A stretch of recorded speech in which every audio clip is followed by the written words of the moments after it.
Man, this movie is pretty brave putting Colin Farrell front and center like that. I mean, I love the guy personally. I got the chance to interview him on a red carpet back for Epic, that animated film that he did a voice in, and the guy was a prince. But let's be honest, he's killed a lot of movies at the box office. So I probably would not use him as the poster boy for my multi-million-dollar franchise extender. I just think the cast overall is a little bit weak here, and I think it has hurt this film in terms of getting the public's attention. This trailer seems to have been a breakthrough. I got more people asking me to cover this than any of the previous Fantastic Beasts videos or announcements, so that's a positive development. But think about like the UK trailer, right? I mean the UK franchise. I got trailer on the brain. The UK films had like Alan Rickman, Maggie Smith, just a whole slew of like the best and brightest of England's acting talent. And then here you've got like the biggest names are Colin Farrell, Jon Voight, and then you have a lot of people who aren't even like new, like people who just have. I mean, I hope that they can get a big opportunity here, but it's not the same caliber of talent, and it just is. It's a surprising choice because who wouldn't want to be in a Harry Potter movie? And does a Harry Potter movie really need to save money? But I think this is very charming, and I think it's also one of the most interesting things about it is to see a UK team's perception of Americana and old-time Americana. And methinks somebody's been watching a lot of Turner Classic Movies to get ready for making this movie because it's highly influenced by the films of that period, which are pretty fantastic. Well, it's like there's a weird period. The films of the 1930s and 40s are really good, but when you get to like the 1920s, they're a little touch and go. So I hope they pick the right time period. I wouldn't say that they're touch and go, but I think they're not going to quite transition to the sensibilities of today's modern audiences. And I don't know if modern audiences, for the most part, will appreciate these kind of references. I think you have to be somebody who watches Turner Classic Movies to be like, I totally recognize that this is the magical version of that scene from an old-time movie. All right, so let's get started. Also, this is chock full of adults for once, which I think is very interesting. There's one way they can really get everybody excited about this. We'll talk about Dumbledore when his name is brought up. So here, this is the idyllic immigration experience, which the movies so often portray. When Brooklyn came out, we'll pause that right there on that adorable little, pair of hands. At first, I thought they were terrifying when someone tweeted me this picture yesterday, but when I saw them in action, I was like, come out, little guy. And then maybe it turns into a horror movie. We don't know. I don't think so. But anyway, when Brooklyn came out, not only were a number of people like, why is this nominated for any Oscars? Well, some people were like, of course it's nominated for Oscars. But I saw a number of criticisms of the film saying, this was not what the immigration experience was like. It was not an American Girl story or a Harry Potter story. But this is a fantasy, but I think it could be a little bit more realistic. This is like, it's not even crowded, right? When you go to America, there's tons of room on deck. It's very fresh and clean. I'm like, no, I don't think so. But I love those little hands. I just think they're so adorable. And I like this idea. Basically, Newt Scamander has like a ton of pets, right? I mean, I know he's got like a cool magical name for what he's a specialist in. He's like the magical version of a zoologist.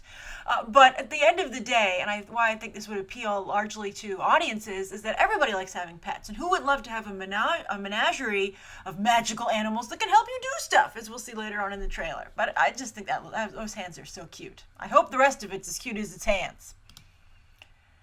Okay, that's not Muggle-worthy at the moment. Actually, right here you can see there's somebody sitting in the corner here. That looks a little maybe like Dan Fogler, but what's interesting here, he seems to be harvesting pixie dust. But I thought that at first, I was like, I thought that the visual effects on this need to be completed, because I didn't quite buy them. Instead of me being like, ooh, magic, I was like, ooh, visual effects shot. And that's not the reaction you're supposed to have. But I think that Eddie Redmayne's doing a good job selling it. All right. Ooh, someone's flying over old-timey cars. Now you can see him catching a glance. I'm making sure I'm getting everybody's name right. Tina for short, but Porpentina is her actual name.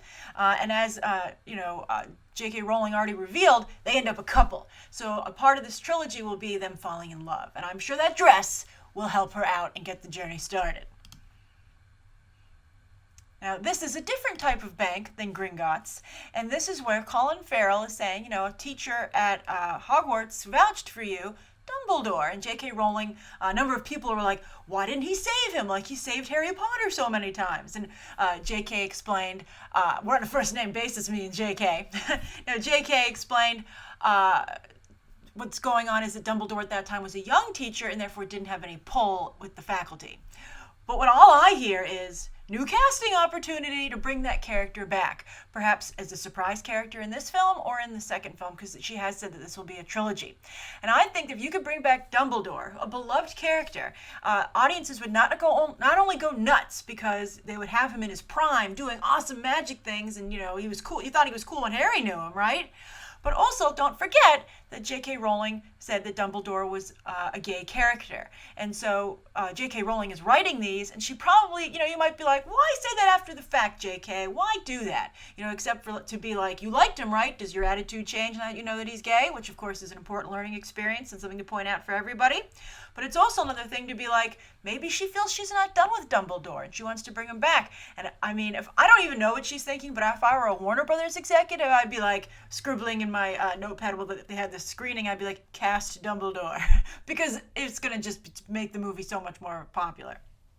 All right, so this is, I'm guessing a human bank. We'll see. I like that shot of him.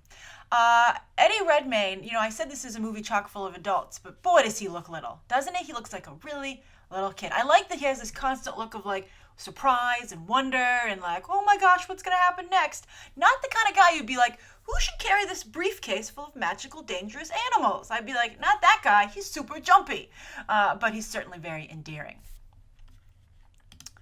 All right. I love the blue magic effect. Here again, lovely. I guess he was in the top tiers of the boat. Very Brooklyn-y again. Now, I like this exchange because his accent is just so over the top, this border guy. And I thought, I'm pausing it here. I just thought it was really funny. I was wondering, is this how people in the UK feel when they watch Mary Poppins and Dick Van Dyke comes on screen? You're like, that's not what Americans sound like. So I thought it was very funny. But here, his briefcase almost pops open and he has this thing where it goes, a little thing that goes muggle-worthy. And I was like, man, that seems so low tech. I was like, I don't really think that I would trust that, for working. And he doesn't seem to totally trust it in the trailer either. I guess it's an enchanted briefcase that has a spell cast on that toggle so that he can do that instead of casting a spell, which is obviously a lot more conspicuous. But at first, I don't know, for some reason, the mirroring of magic and technology, early technology, didn't quite fit to me at first. I was like, we'll just enchant a bunch of buttons and then we'll just be normal. We'll just be like the rest of the no-mages. We have to transition from muggles to no-mages, as that's the American slang. All right. But apparently he's like, oh man, go ahead, open it. This could be so bad. That's fine. Let's see what he's got in his suitcase. Let's go through. It's like going through somebody's medicine cabinet. He's got a lot of maps, binoculars, his cute little pajamas, a magnifying glass, an alarm clock, some kind of journal, something like a handkerchief perhaps. That's really nice. And a scarf. Looks a little, is that, I wonder, I don't know off the top of my head. I don't know, I'll look it up because I'm going to get in trouble. And I'm sure many of you are writing down below, what school was Newt Scamander in? He was a Hufflepuff. And let me guess, Hufflepuff is yellow? Yep, Hufflepuff. So I wonder if that's an old Hufflepuff scarf. I should have known they would not be sloppy like that. So that's great. I love that he has the scarf. Where's his robe? As I said, no one wears the robe. It just stays in the closet after you purchase it. All right, so he's like, whew, that worked. Give me my suitcase back. Really loose immigration back then, as you can see. Okay. I like the name recognition for JK Rowling. That is pretty impressive for her. She is a hard bargainer with Kevin Tsujihara. So you can see that portrait back there of the president of the Magical Congress, played by Carmen Iego. I'm trying not to pronounce her name. Let me go back to my reference sheet here. I like that they still have, even though this is the 1920s, they still have the technology of the moving pictures that they have in the current Harry Potter films. I guess that's not technology, that's magic, so it wouldn't progress at the same rate. So I thought that was interesting. So Tina's giving him the tour. I really like this paper.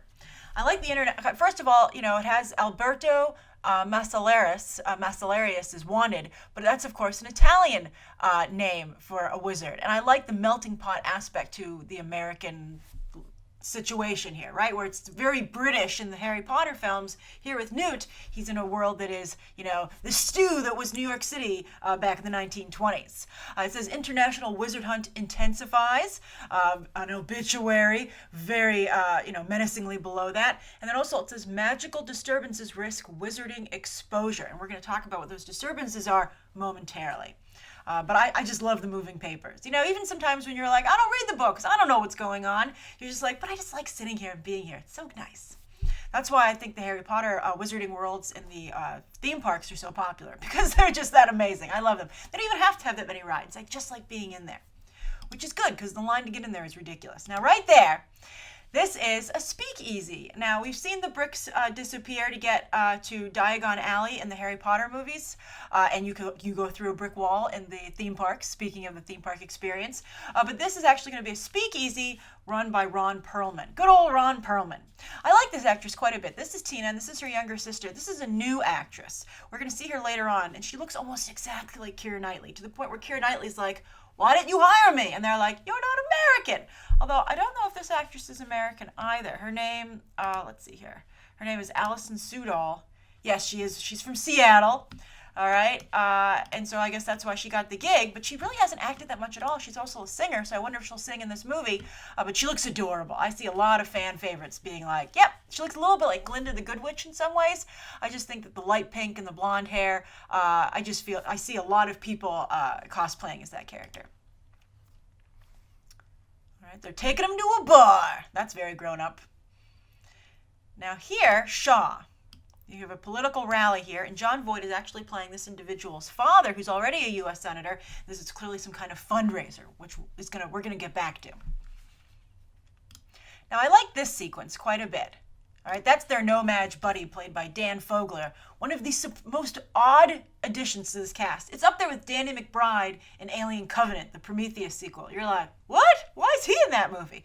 But what I like about this is it really reminds me of all the old films and what an old New York apartment would look like, for two sisters trying to get a start in the world, right? I just think it's great. You've got the kitchen with the dining room table, and then another room which is the parlor. I mean, it's a railroad apartment. It's just perfect. But then, of course, you add on top of it the addition of magic and these two sisters cleaning up with a little bit of help. So I think that's really nice. Now here you can see the lights go out there. We didn't go. Let's go back. We didn't go back to the. I thought we were going to go back to this political fundraiser faster. So let's discuss it here. So Samantha Morton is playing the head of a terrorist group of magicians, basically. They're called the Second Salemers, or the New Salem Philanthropic Society, and they are, they say a narrow-minded no-mage and sinister leader. Basically, they're the groups that were terrorizing people back in the days of the Salem witch trials, and they haven't gone away. They've just gone underground. So they're trying to expose these witches. So this seems like a lot of wizarding to me. So maybe they have a wizard in their ranks. Maybe that'll be the big reveal. Or maybe they feel, it says here that they, let's see here, Jon Voight here, it says a U.S. Senator, and it's picketed by the New Salem Philanthropic Society. So there's something going on, as is often the case, not just with American politics, but all politics. But there's something rotten, not in Denmark, but in New York City. But I'm interested to see magic used in such an aggressive manner like this. I mean, Voldemort, but they basically just terrorized Harry Potter, right? They weren't trying to terrorize large groups of people and create chaos with a lot of no-mages present. Often Voldemort would really only be terrorizing people who knew what was happening. So I'm very curious to see how this works out, especially in today's environment. All right, so let's go back to this. There's Colin Farrell. Now, I love that. I love that he uses this bird, Newt Scamander, to help him out. I mean, it's a little like Pokemon too, right? So he picks his animal to use, and I don't know why you would pick a small bird in underground tunnels, but that little bird seems okay. It's beautiful too, really gorgeous. It looks a lot like the bird from the title sequence, so I guess that's like one of his favorites. But he's being hunted what looks like the G-Men, Edward G. Robinson should come out here. Maybe Colin Farrell's playing an Edward G. Robinson type character, but the G-Men are hunting them down there, and there are a cool couple of shots coming up like that. You really got to know, there's the rally again. you really have to know your, that's great, hold on. You really have to know your old-time movie language to, I think, really appreciate this film. So that's a good, if you've read all your Harry Potter stuff, if you really want to get ready for this movie, you should go and you should look, the easy way to do it is go find like the, AFI's top 100 list and stuff like that, and go find all the movies made in the 1920s and 30s, and even the 40s to some degree, like The Front Page is a good movie like this. There are some other good ones. Just take a look at some of them and it'll get you ready for, if a movie stars Edward G. Robinson, that's a good place to start. This kind of era of filmmaking, which is being heavily referenced by David Yates and his team. I love that. I love when that G-Man just appears like that little whirlpool. It's so cool. It's so neat. And you can see that there are other people, they're coming in like in waves, because you can see that female agent is dressed just like him and she's already there. So they're coming in waves, which is going to look pretty neat. I wonder if this is the speakeasy that they go into with the bricks, but that seems a little bit of a fancier establishment. So we'll see. Remember, this is Prohibition era, so your Boardwalk Empire should help too. If you don't want to watch black and white movies, you could go watch some Boardwalk Empire as well. Now there, I have to say, Colin Farrell, while he's box office poison, he's very talented. And I really like, he delivers his magic with gusto, so I'm very impressed with that. And look, I hope he didn't attack that little guy. They cut to a different scene. But that looks like I wonder if that's our little friend in the briefcase, because the hands look similar, and he is adorable, the rest of him. Oh, I love him so much. He's so cute. I see merchandising opportunities. So cute. All right, and there is our younger sister. Let me just make sure I get her name right. Queenie. She looks great. Also, interestingly, Queenie Goldstein and Porpentina Goldstein, those are Jewish surnames. So JK Rowling has a long to-do list of political comments that she would like to make in this movie. I wonder if everybody picks up on that. All right. Now there, I like that shot. This is your typical shocked no-madge police officers, right? They're like, what's happening? So I like it. Again, that uniform, very familiar if you watch any old films or, movies or TV shows capturing the period. I like that. I love that. I love the firing of the wands and the tunnels underneath. It's like you've seen that chase so many times before in that type of film, but here it is elevated with a magical component, right? And then, of course, Newt also can do the whirlpool effect. That looks so cool. I wasn't such a big fan of what, so here he's explaining no human could do that. I think it's funny that when she doesn't have her headpiece on, she still keeps the golden curl and just has a hair wrap on. I'm not sure if that's a good idea or not, but she looks beautiful and I hope she's a cool character. She doesn't seem happy though, that's for sure. So there's our title sequence. And then here, now I went back to this several times because I was like, I wish that he was wearing his pajamas under here and he had some kind of magical spell that as soon as he gets up, it turns into his outdoor clothes. But because his buddy, played by Dan Fogler over there, you'll see is dressed also in his regular clothes, I don't think they obviously have pajamas. So I was bummed. I think they're staying maybe with the Goldstein sisters here, so we'll see what happens in the actual movie. I like that he has this book, Cassandra and her cat, Gustavus. I wonder if that's his book or if he just took whatever was available around him. But either way, I think that's charming. I hope Dan Fogler is good here. I've seen some bad Dan Fogler material. Now here he pulls a Mary Poppins. I'm like, Mary Poppins already did that, man. Is Julie Andrews in there? Say hello to her and don't steal her gag. So I think it's interesting. And I don't know how a no-madge, I would have the same reaction as Dan Fogler. I'd be like, how am I supposed to go down there? But I think it's interesting that no-madges are involved in the adventure here because, of course, it was all, magically inclined individuals in the Harry Potter movies. But imagine what it would be like if Harry Potter was hanging out with a muggle, right? And that was a main character in that franchise. So I think that's an interesting change. And again, I guess maybe it plays into the melting pot angle of this new trilogy and something that was a very big part of the fabric of the United States and New York City at this time. So I'm curious, what do you think? Are you all into all the Americana and the American history and the political statements, or are you like, where's my magical Harry Potter movie with the kids at the big school and the, and Voldemort? And also, so I'm curious what you think. I like it quite a bit. I think it's very charming, but still, I haven't seen a huge rush. I think things are starting to pick up a little bit, but I wouldn't count on this being a big hit for Warner Brothers just yet. I hope it is. It seems absolutely charming, but we shall see how it comes across in the end. So write your thoughts down below. Thank you everybody who asked me to go over this. I hope you had a good time talking about the movie with me. And you can check out some other videos right now.